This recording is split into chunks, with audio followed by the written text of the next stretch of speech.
Right. Hi everyone. We're at the talk for data science selection, politics and media with Aenguss Bridgman, one of our PhD students on the Digital Democracy Project. A really cool project where we've been looking at the Canadian electoral information ecosystem. And yeah, he's been doing a lot of the analysis there, and he also wanted to make sure I tell you he's an amazing answer. Hi everyone, so thanks for coming out. We're a bit smaller than the other groups, but that's just fine. Before I get going on the presentation, I just kind of wanted to get a sense of who's in the room, and so I can kind of direct my comments a little bit more. So I'm a social scientist. Who else would say there are social scientists in the room? Got a few, okay. Who's coming to us from engineering or computer science? Okay, what about humanities? Anyone from linguistics or geography or maybe? Confused about what. Where else are people from? Just shout it out. Biology. Biology? Law? Atmospheric and oceanic science. Cool. That's great. That's great that we've got a few people from different disciplines who are kind of interested in the topic. So, first of all, a little bit about me. So, I'm a political scientist. I'm a PhD candidate here at McGill.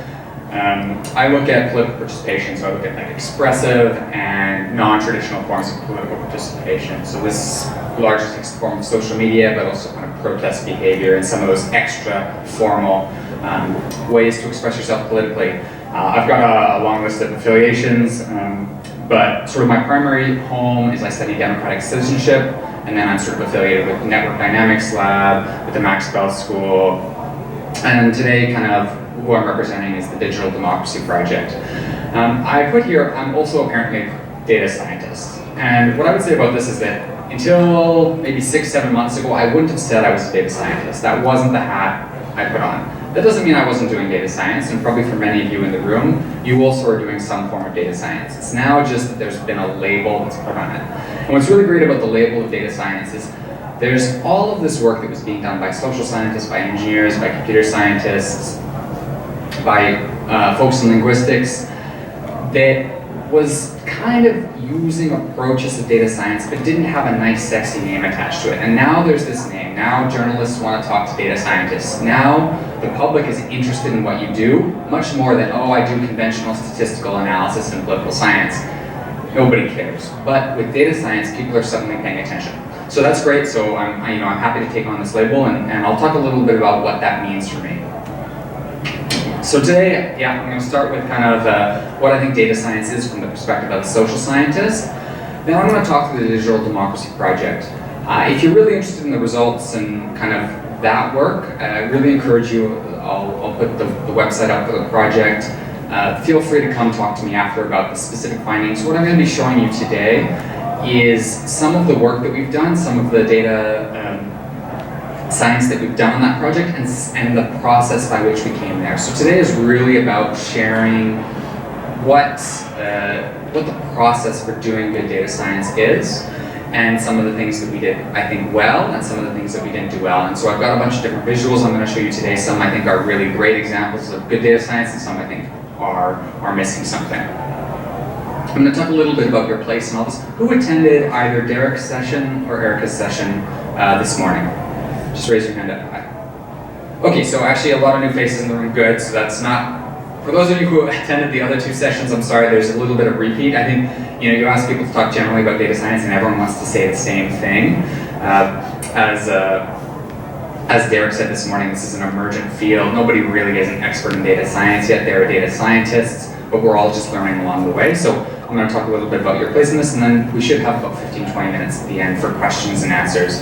And of course, after this, I'll stick around and happy to answer anything else. First, just want to give a shout out to Public Policy Forum, Max Bell School, and Cascades, the organizer of this event. These are the main organizations involved in the Digital Democracy Project. We also have a lot of sponsors. One of the interesting things about data science is it exists sort of in government, it exists in academia, it exists in kind of consulting, private sector. But then there's this very public policy oriented side of data science where a lot of funders are really trying to move into the space to better understand the social world. And so we've managed to attract a lot of those funders to the project. Okay, data science from a social science perspective. Here's the obligatory Venn diagram. If you've sort of paid any attention to what data science is. Domain-specific expertise is a big part of that. I like to put it on top. There's also computer science and statistics and math. I'll talk a little bit more about the skill sets that you need to do this, but really you need bits of each of these. I think if you just have domain knowledge, that's great. You can be a domain specialist, but it's very hard to move into this field and to get involved in projects if you don't have this. We have six RAs or 6 researchers working with us on the team. They come with different levels of each of these, but all of them I've really encouraged to say, where are you positioned in each of these 3 areas, and if you are weak in one, you really need to augment. That. Okay, so social science. What is social science? Here's a kind of a stock Wikipedia definition: human societies and the relationships among individuals within those societies. So there's a lot of different ways to do good social science, and I kind of put 3 questions up here that are kind of like classics, at least in the social science that I'm very familiar with. So what makes people likely to attend and continue attending protests? In the past, when you were interested in a question like this, you might go to a protest and do some interviews. You might ask people, why are you here? What brought you here? Are you going to come again? You might do that. You might do telephone surveys. Those might be some of the ways that you did this type of social science in the past. Why are certain promises kept by governments and others not? Again, you could look at like constituency groups, you could look at interviews with like public sector leaders. Again, that's sort of a more traditional approach. Another one is like, how can we evaluate human progress under corrupt regimes? This one's very important. United Nations has all sorts of grants and disbursements to governments that try to encourage human development. But how do we really evaluate that? Again, you might get somebody on the ground and use some of the more conventional tools of social science to do that. But we've got some amazing data sets now that require the next step in order to answer these questions. So I'm just going to talk about 3 here that I think are really interesting. If you were following the news in 2016 in Venezuela, there were the Toma de Caracas protests. These were massive, wide-scale protests. There was this data set developed by a research team, Eubank and Chronic, that looked at all SMS and voice calls over the period of that protest time. What they were able to do, and what they were trying to understand, is what degree of does your friend network encourage you to attend political protests? We're talking billions and billions of texts and calls. There's no way you could do this with conventional kind of social science tools. Talking about how to inform public policy and what decisions, what priorities decision makers place on the agenda. Well, when you look at social media posts, you've got some really interesting work right now that's showing that actually politicians are very responsive to their constituents, particularly on Twitter. So if you are a constituent of a politician and you're constantly telling them, hey, I'm interested in this, at least in the United States, it does seem that Congress people are very responsive to that. Well, how do you know that? How do you learn that? Well, you need to study social media, and we're talking about millions and millions, hundreds of millions of posts every day, and so you need some sophisticated tool set to do that. Measuring development, those of you who do sort of economics or political science might be familiar with sort of this satellite observed nighttime light data as a way to measure human progress. So the idea here is that you look at over time light images from cities, and you use that to evaluate greenhouse gas emissions, population density, and economic development. You can't do that again with traditional approaches. You need to be using some of these more sophisticated tools. That's why social science needs data science. The reverse, why does data science need social science? Here's a few questions that people are very interested in today, and data scientists might be interested in tackling. So, how much did foreign interference was there in 2016? Did it matter? This is a question that's been on many people's minds. If you're a data scientist, you can think about how you go about answering this problem. We'll go through some examples in a minute. Under what conditions do individuals reduce their energy consumption? This is a very important question. We're trying to reduce greenhouse gas emissions. If you are a data scientist without domain expertise, what you might do is you might try to build some sort of model to predict energy consumption. You might throw a ton of different variables into your model, and you might say, oh, what matters is variable X. But without that domain-specific knowledge, without a good understanding of human psychology, without a good understanding of sociology, political science, you might not be able to get there.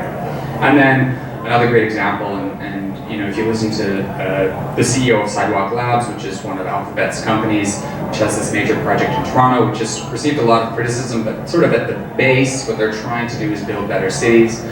And what they will say is actually we really need urban planners, we need political scientists, we need sociologists to help inform the work that we're doing, because data, it turns out, doesn't actually speak for itself. So that's why data science needs social science. New data on social phenomenon. Really, the major challenges that we're facing kind of as a species, but certainly as governments, are political, economic, and social. They're not just nuts and bolts challenges, they're how people respond to different incentives. And so that's why folks are interested in social science. Social scientists are great at thinking about big picture problems where you have trade-offs. There's no easy answer, you need to evaluate different things. Okay, so I'm going to talk a little bit about the Digital Democracy Project. What is it? Well, generally, the objective was to study broadcast and social media during the 2019 Canadian federal election. We've since rolled it out to continue to study these things, but that's sort of the big picture. We were supporting a broad team of researchers who didn't have the resources to gather the quantity of data that we did. And we were trying to develop some thoughtware around election and media tracking projects. So that's the Digital Democracy Project. During the election, we produced many different research memos. We did a lot of press. We were out there talking to Canadians, trying to help inform the debate, the extent to which misinformation was happening, the extent to which maybe information was being manipulated, concerns about sort of candidate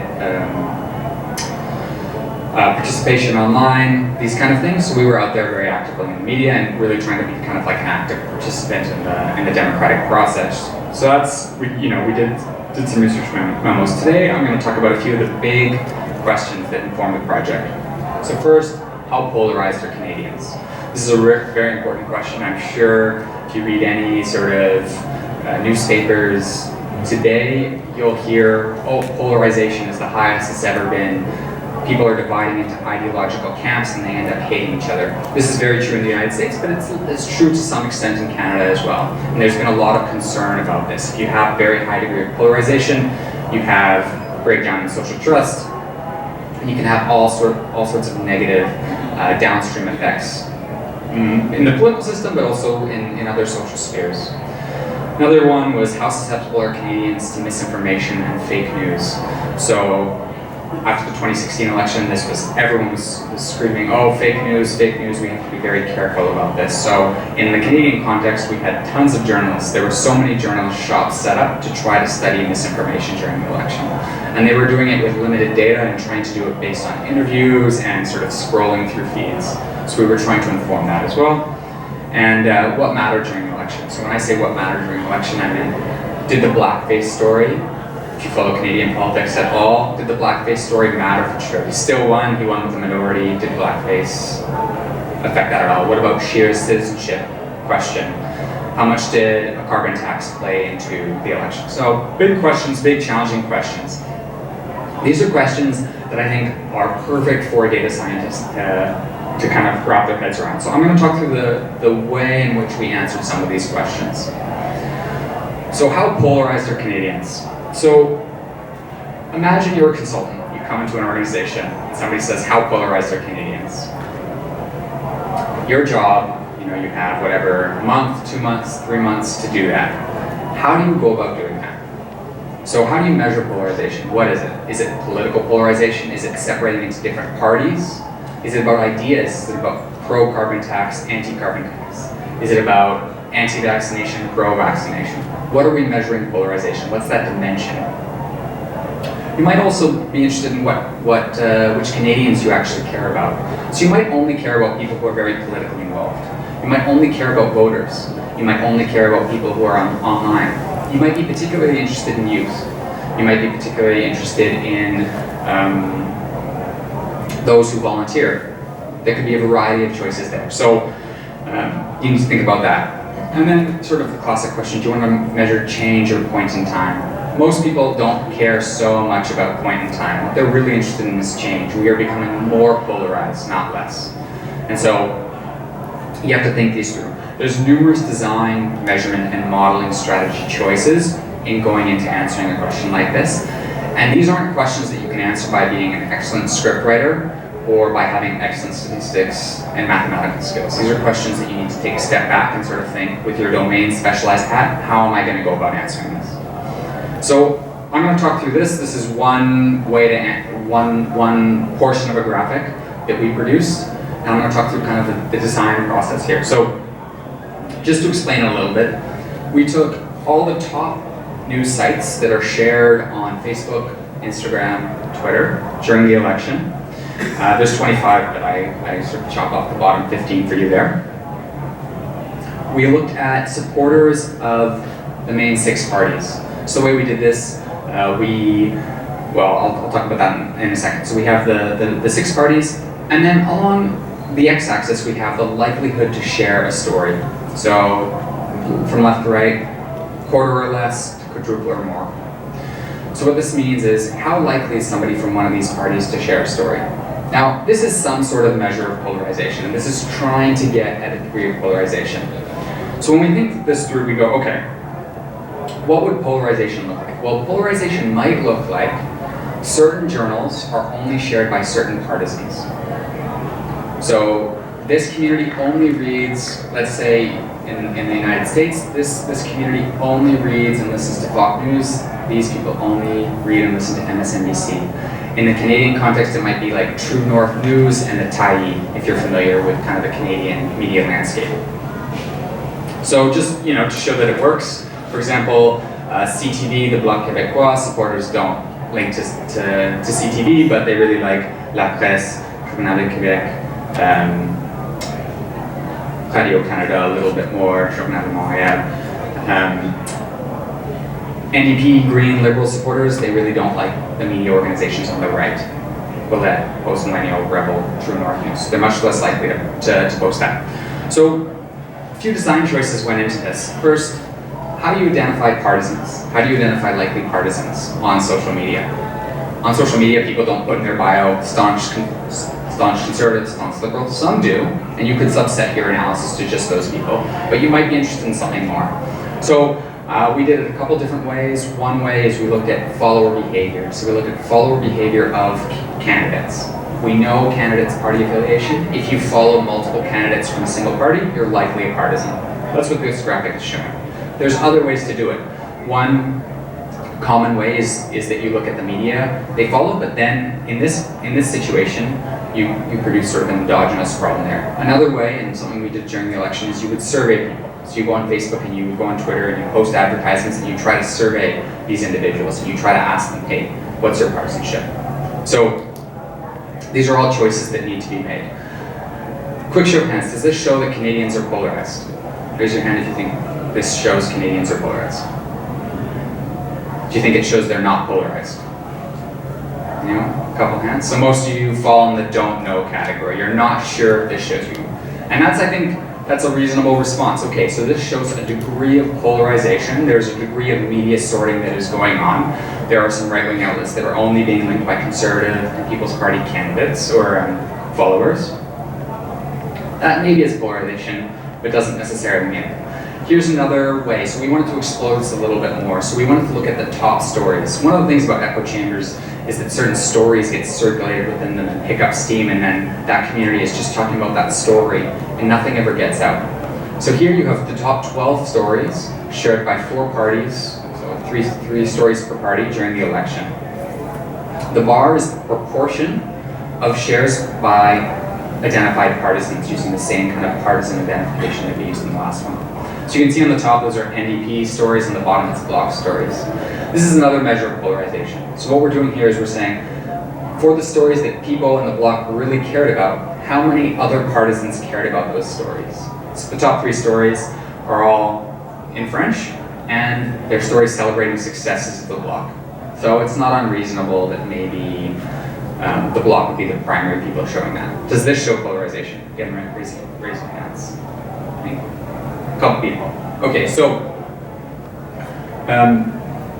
again, it's an indicator of polarization. So when you ask a question like how polarized are Canadians, and you want to try to use more of a data science lens, you have to make choices and you have to figure out the way to tell that story. So this is part of the story, and if you want sort of the full one, you can take a look at the report, but these are sort of two graphics that we used. I'm going to move to the next question. This is one that many people care about. How susceptible are Canadians to misinformation and fake news? So again, before you even do any scripting, before you gather any data, before you start to model anything, you have to take a step back and go, what do I care about? What actually is misinformation? What counts as fake news? How am I going to identify it? So for us, we had manual coders. We had people go through and manually annotate stories, say, this is misinformation, this is not misinformation. Well, you could do it a different way. You could train some sort of classifier to do that. You could look at prevalence of a story across news sites. So if a story only appears on one news site and not on others, that could be an indicator of fake news. You could set up a rubric of that. But you have to think that through. What does susceptibility mean? This is something that I think the media got really wrong in the election. So susceptibility, does exposure to misinformation story mean that you believe it? So you saw a lot of articles during the election about misinformation around Trudeau, and there was this whole Buffalo Chronicle kind of scandal. And I'll talk about that in a minute, but seeing that story, does that mean that you are susceptible to misinformation? Well, maybe not. Maybe it's behavior change that you're interested in. Well, then how do you measure behavior change? What data set do you need to do that? So this is one measure of susceptibility. These are the number of tweets mentioning the outlet for sort of marginalized outlets during the election. So what we have is sort of North 99, the Tyee, True North News, and Buffalo Chronicle. You can see sort of early October, there's very little mention of any of these news sites. These are all what I would sort of say more activist news. They try to post news that portrays a particular perspective. So you have very little. Then you have an article from Buffalo Chronicle accusing Trudeau of all sorts of things when he was a high school teacher. You have that on October 7th. You have a second article similarly accusing on October 10th. So you have these massive spikes that are happening. So that is people sharing these stories from an otherwise unknown site. Does this tell us about susceptibility to misinformation? Who thinks this tells us about susceptibility to misinformation? A little? Does it tell us nothing about susceptibility to misinformation? Who thinks that? Nothing? Maybe a little? So this is a hard story to tell. This is one way to do it. I don't know if yeah, so here's another one. So this is, again, sort of looking at susceptibility to misinformation. Sorry. Try and keep the mic. This is a visualization that I'm not proud of. It was an early prototype, and I wanted to kind of include it just to show you kind of how you can visualize something, but maybe it doesn't tell the story. So this was an experiment that we ran across a nationally representative population, a Twitter population, and a Facebook population, looking at susceptibility to partisan congenial news. So what this means is, if you see a story that agrees with your worldview, how much more likely are you to choose to read that story as a different story? So, for example, carbon tax working in Ontario would be one, and something opposite would be another. So you might say carbon taxes had no effect in rural communities on lowering greenhouse gas emissions. So you can imagine these two headlines.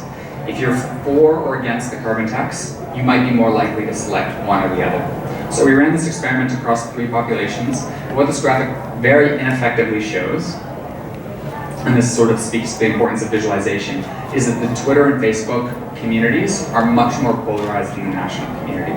For right and left-leaning partisans, they're across the entire country, they're slightly more likely to opt into stories that reinforce their worldview. But online, amongst people who are politically active on Twitter and Facebook, they're far more likely, more than twice as likely, to select stories.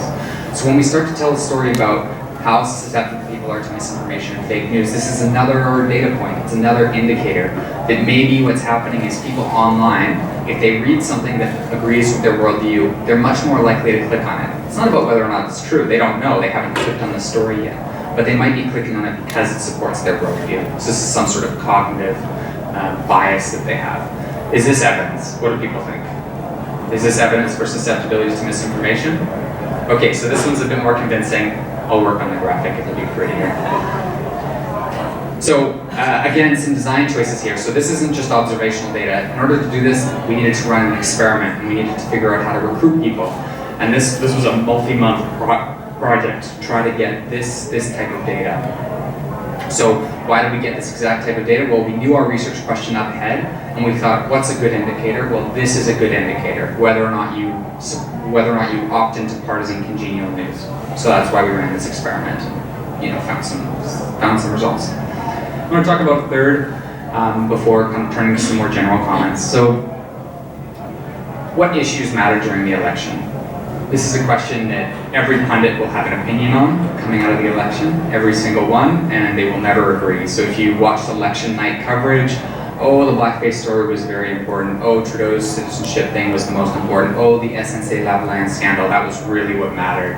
But everyone has a different opinion on this. Can we answer this in sort of a more authoritative and meaningful way? So, first of all, you need to say, what issues might have mattered? What issues am I going to look for?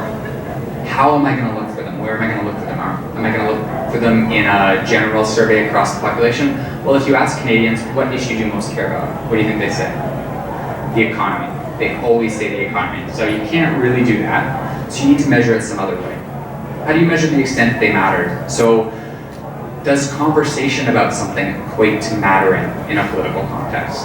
Maybe, maybe not. Again, you need to make a choice. And then if you want to push it even further, you have to go, why do these issues matter? And we can all just say we're not going to be data scientists, we're just going to be pundits, and we're going to invent it. We're going to say, we think this, based on some interviews, based on conversations I've had, I think this issue mattered and this is why. And that's good, that's a good first cut, and that intuition is what helps you build sort of a more data science, data-driven approach. But again, you need to kind of make numerous design, measurement, and modeling strategy choices up front. And it's better to have that conversation earlier than later. So I'm just going to show you two graphics. This is Facebook and Twitter for 8 issues. This is one of 3 schemes that we ran for identifying topic modeling throughout the election. So we did sort of an unsupervised topic model, we did a supervised topic model, and then we did a dictionary-based keyword approach. These are 3 kind of different tools that you can use. All generally produce the same. So here's 8 issues, and I sort of rank them from the ones that matter the most, the ones that matter the least in terms of people talking about it. So turns out that people didn't talk so much about foreign affairs, they didn't talk so much about taxes during the election, they talked very minimally about immigration. What did they talk about? The economy and the environment. So that's what people were talking about on social media. Does that matter? That's a judgment. This is the data that we have available. The question of mattering, you could do something kind of a little bit extended. This is very busy, but I wanted to show it to you because this is sort of a visualization of the data that you can use for different modeling strategies. So what this shows is broadcast media, candidates, and the mass public on social media, what areas they're focusing on. And what we're really looking for here is 2 things. Agreement between the different lines. How close together are they? So, for example, ethics. Well, who was talking about ethics? Turns out the general public was really interested in ethics during the election, far more than journalists or candidates. That's old news. We don't care about SNC-Lavalin anymore. We're not going to talk about that. Whereas the general public was still interested, still thought, okay, well, I like Trudeau, but maybe I'm concerned about this particular story. Environment. Well, candidates really were pushing the environment as much as they can. And the public was paying some attention, the media a lot less during the election.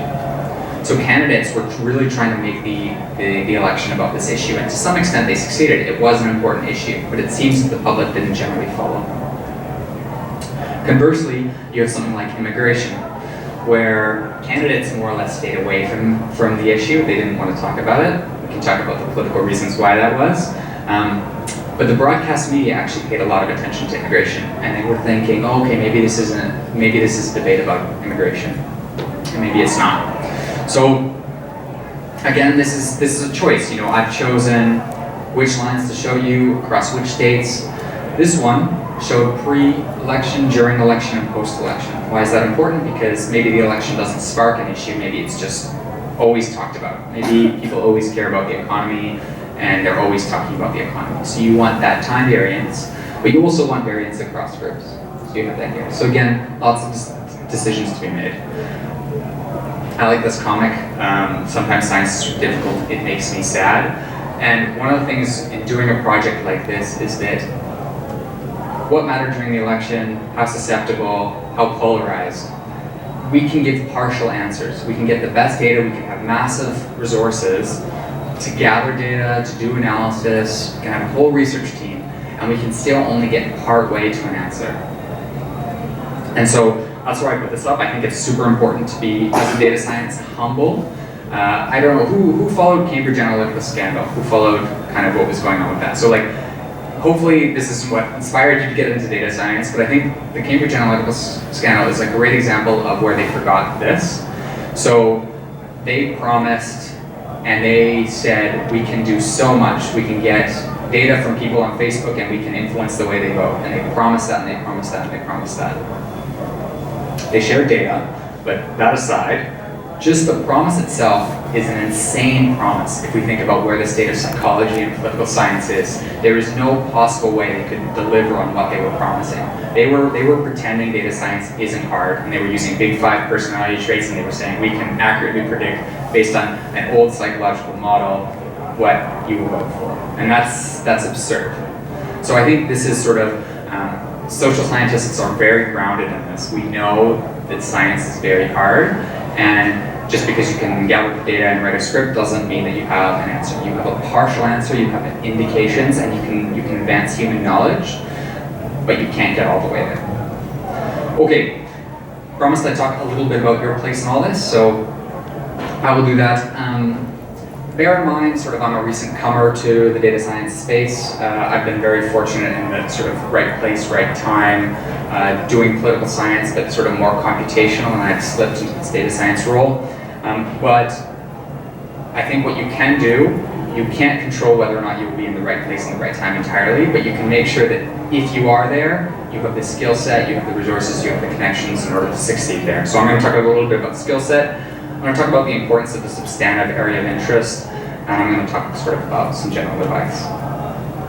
Okay, so if somebody tells you you can do data science without these 5, they're lying. You need all 5, you need portions of all 5 of these skills. You need to have a good understanding of statistics and math. You simply cannot become a data scientist if you can't do a couple undergrad classes and do that. You know, if you're still in university, do that. If not, there are other ways, data camp and others, where you can get some of these mathematical skills. You need some computer science or scripting ability. You need some domain knowledge. Need some communication skills, and absolutely need some creativity. All of the decisions I was talking about earlier are based on, you know, a group of people sitting in a room going, okay, how could we figure out this? Well, you read the literature, you think about how other people have done it, but ultimately you're trying to be creative and push things a little bit. Okay, for scripting, there's this R versus Python debate. You need to be really good in one, or at least pretty good, and at least be able to read the other. Once you've learned one of them, the cost to learn the other is much lower. If you're going Python to R, it's easier than going R to Python, but you can do it. You can absolutely do it, and you'll be fine. The way to do it, obviously, there's data camp things. It doesn't work for me to learn. I learn through doing projects. If you're thinking, oh, it'd be cool to do this, I get like a neurotic impulse, and I'll spend a few hours trying to figure something out. I encourage you to give in to those neurotic impulses. I think that's like a really healthy, if your brain is like really curious and wants to do something, just go with it. Just spend a few hours crunched over trying to figure something out, and that's how you'll get there. You should have some understanding of cloud or parallel computing, and really biggest skill is data transformation and manipulation. This is where you're going to spend most of your time, is in that collection, transformation, manipulation phase of things. So need to know that. Statistics and math, you know, here's a few keywords you want to look out for in courses. These are kind of the keywords that you're looking for. The slides will be put up on the Cascades website after. So, but yeah, you should have some understanding. I'm not going to lie, my math is quite weak relative to my other strengths in this area, but even I sort of have paid some attention to this stuff, just so that when we're talking about it, I don't feel like a goof. Domain. domain-specific expertise is incredibly useful and valuable, not just to do this kind of work well, but as a signpost that you are going to be valuable for a company, for a project, whatever. I mean, I got my break in this through domain-specific knowledge, Canadian political science. Think about what you care about, what you already know a lot about, how can you build that out, and then what you don't know in that domain that you can learn. I've got a good friend who is really into hockey and has become sort of a data analytics nerd in hockey. He will probably get a great job with the National Hockey League and be able to build that out. And that came from sort of a drive of caring about that sport. Don't think that you have to learn a lot about a domain that is really up and coming. Just what do you already know? What has your life positioned you for right now? And how do you transform that into what you want to do? Communication, data visualization. I think Twitter, for better or for worse, is with us right now. And if you are interested in engaging with this broader community, Twitter and GitHub are the primary ways that people do it. Data scientists are on Twitter. Make a Twitter account, post memes, follow important people, read the articles they post. That would be helpful. And then, it's super nerdy, but you gotta do some reading, listening, and talking about data science. You guys are here, so you're partway there already, just listening. But talk to people about your projects, talk to people about what you care about, and practice communicating what you're interested in. Because communication ends up being a huge part of this. Again, you can be an amazing scripter, and you will be stuck doing that for the rest of your career. You will not be doing great data science unless you are able to kind of bridge that communication barrier and able to talk to people. Project-based work and partners. So this is sort of a plea for people in the room who are more kind of script-oriented and have some computer science background or some engineering background. There are so many professors in the social sciences, in the humanities, in other departments who desperately need your skills. And really desperately, they will pay you. And if they have ideas, they have deep domain interest, and this is a fantastic way to move kind of from your computer science area into other areas. I've seen sort of at McGill, at the Center for the Study of Democratic Citizenship, a lot of computational people being pulled in into a lab there, and it's phenomenal. They're able to do real projects, they're able to leverage their skills, and they're bringing something, even as an undergrad, which a lot of the other people in the room don't have. This is how you, many of you weren't there this morning, but Derek sort of started talking out, saying do kind of projects of personal interest. That's great, but if you're in the context of a university already, there are so many people who can use your skill set. Go find a professor who's doing something interested, send them an email, say, hey, I'm interested in your work on this is my background, is there a way we could work together? And amazingly, this works. You might think it won't. You're used to professors being standoffish, but if you're bringing a skill set that people don't already have, it's very valuable. So yeah, walk across the aisle. And really importantly, don't do unpaid internships. When you work for a professor, make sure you're a co-author or you're getting paid for it. It needs to be something that is of value to other people. Don't do work for free because it won't be appreciated. And so, reach out to people, say I'm interested in working with you on this, and in that case it's a co-authored paper or it's a project that you're doing together, you're doing a portion of the media, you're doing whatever. Don't just go there and work in the back, write code, and move on. Don't do that. That's all I have for you today. Really happy to take any questions that you have.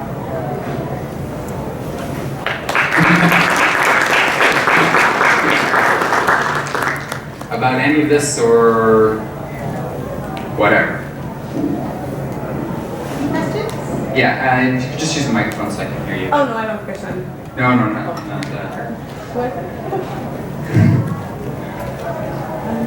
Hi, I was wondering if any of the work that you did was specifically targeted towards creating solutions and trying to find ways in which we should move forward. Because it seemed like a lot of the questions you proposed is like, oh, what is the state of Canadians now? What mattered?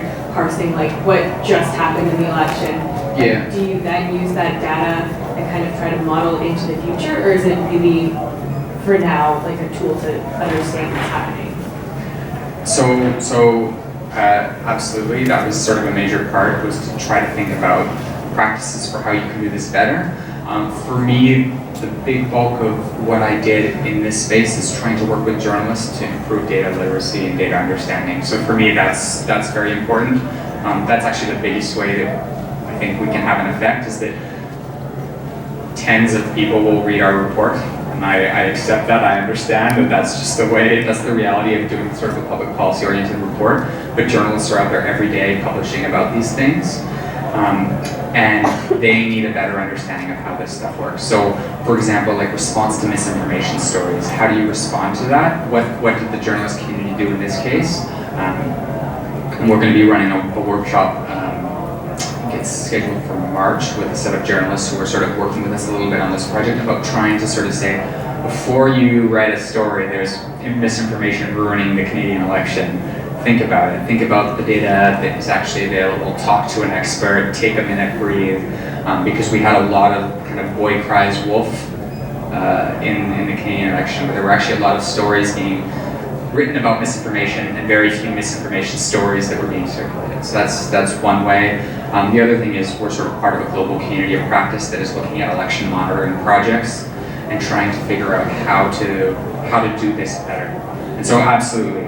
I mean, if you are an academic, you can write the last paragraph of your paper about potential applications in the future, and you can be happy with that. But doing this kind of work, that's absolutely not the point. I mean, a retrospective, nobody cares. I mean, if we look at, I have a great plot not here today about like tension in Canadian politics during the election. It starts off sort of in August, it's very low, get in the election, it climbs to October 21st, and it falls off a cliff, and there's nothing. And the entire month of November, it's like, okay, that was weird, let's go back to our daily lives, and it won't recover until the next election because people don't pay attention. So a retrospective, has this danger of being eggheads that care about it. Thanks for the question. Hi. Hi. I wonder, when you did your social media analysis of words that come on block, was it only in English that you did that, or did you take into account both languages? Because a lot of times I feel like, we're really speaking different political languages as well as actual language. This is a huge challenge in Canada. Thanks for the question. This was I'm an Anglophone who has modest ability in French, so this was like definitely something that was on my mind during the project. We did everything bilingual, so we translated. If there was like a dictionary-based approach, we used French language translations. We ran language-specific models as well. The challenge in the Canadian context is English language social media is much larger, much more than you would think is sort of disproportionate to the population. And part of that is this engagement with this broader like English language universe of social media, where there's constant engagement with like British, Australian, and American politicians, and so there's all that connection, right? But yeah, we definitely made an effort to follow that, and particularly, I think there was, during the project, we could have done a better job of looking at like Quebec-specific analysis for like political trends. So we would include like the blocks numbers and national numbers, but they're just tiny relative, like their number of candidates is so low. Wait, I think there's like a good plot I can show you here. So this is the number of candidates by party across Instagram, Twitter, and Facebook during the election. So like social media used by candidates. It's very easy to just say, oh, the block doesn't matter. Like, look at it, it's tiny. They have between all of them less than 100 social media accounts, and yet they were the ones who did the best in the election. So I think we could do it better. This type of graphic displays, which is just a straight count. Like, you'd think this was an innocuous choice. It really underplays their relevance, because if you ran the same one with like French-speaking accounts, you'd have a very different visual. And so we did do some of that during the election. We could have done better.